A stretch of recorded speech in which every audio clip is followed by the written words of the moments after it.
Yeah, years ago, one of the ways I found you was a video that you actually had put on YouTube, talking about this subject, and you talked about power, pleasure. I think it was money.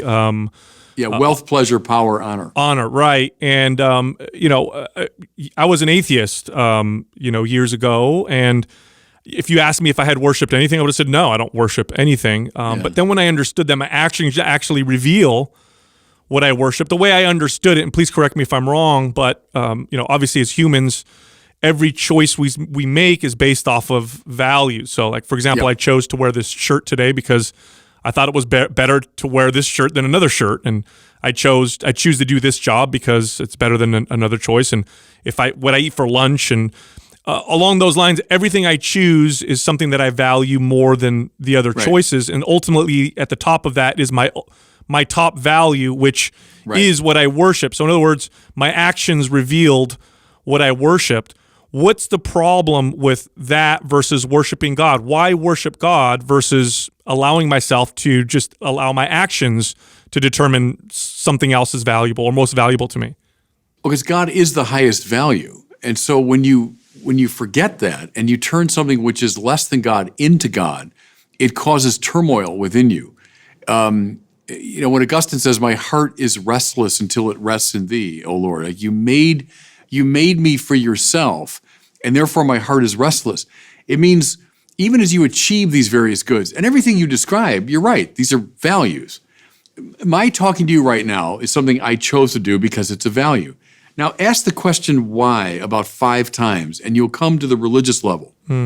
What I mean is, okay, so you chose to be with Sal this morning. Well, why? Well, because I think he has a good show and he has a large audience and we talk about some important things. Okay, well, why is that important to you? Well, because my job is to evangelize and to try to get the church's point of view out to as many as I can. Okay, how come that's important to you? Well, because Jesus commanded us to evangelize to the ends of the earth. Well, how come that's important to you? Well, I think Jesus is the Son of God, and what he says goes. And take anything you decide, from getting out of bed in the morning.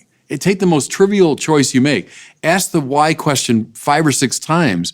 You'll get to ultimate value. Now, if you say, well, guess my ultimate value is I want to be, happy, pleasure. That's the ultimate value for me. Or it's because I want people to admire me. Honor is my ultimate value. Well, it's really important exercise to uncover that. Then I would say, well, if you're stuck at the level of pleasure or honor or power or something, you're not in the right spiritual space. Your heart is going to be restless because it's not meant for something as trivial as that.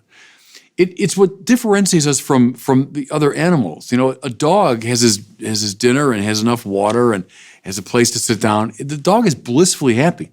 Dogs are much happier than we are. It's obvious, isn't it? You look at a typical dog, they're much happier than we are because they attain what they're meant to attain much more readily. The trouble is, we're built for so much more than, oh yeah, I found enough, food and drink, and I got a place to rest, and I got enough people around me to entertain me. I'm not all that's fine, but I'm not destined for that. I'm destined for so much more than that.